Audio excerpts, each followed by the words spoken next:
અપેક્ષાઓ બહુ રાખે બધા લોકો, એટલે ફ્રેન્ડ સર્કલમાં. તો એવું લાગે કે હું અપેક્ષા પૂરી નથી કરી શકતી, તો પછી સામેવાળાને દુઃખ થાય, તો એ મને ખબર પડે કે દુઃખ થાય છે, પણ અપેક્ષા પૂરી જ નથી થતી. ફ્રેન્ડ સર્કલમાં પાછું મમ્મી અપેક્ષા પૂરી ના કરી શકો તો આપણે સમજ્યા કે ઘરમાં આપણે પૂરી કરવી જોઈએ. આ તો ફ્રેન્ડ તો હાય લેવા દેવાની. ફ્રેન્ડ તો એનો મોહ બજાર હોય, એનું મોહ પૂરા કરવા છે, મજા મસ્તી કરવી છે, એમાં તમારી અપેક્ષા રાખતા હોય. એ તમે ના પૂરી કરો તો ચાલે. હા, ફર્સ્ટ સર્કલ મમ્મી પપ્પા ભાઈ બહેન ઘર પહેલાં હાચવું. એમાં દુઃખ આપીને ફ્રેન્ડને હાચવવાની જરૂર નથી. પણ ફ્રેન્ડને ઓછું થાય તો વાંધો નહીં, કારણ મારા મમ્મીને તકલીફ છે, હું નહીં આવી શકું.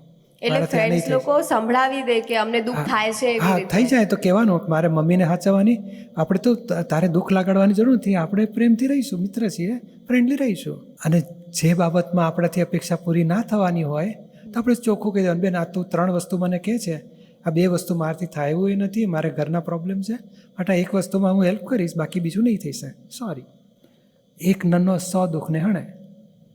એટલે જૂઠું બોલવાની જરૂર નથી, ચોખ્ખું વાત કરાવી દેવાની. તો એને ખબર પડે કે આ 2 બાબતમાં એનું ઇન્વોલ્વમેન્ટ રાખવાની જરૂર નથી, પોતાનું એડજસ્ટમેન્ટ બદલી નાખશે એ લોકો.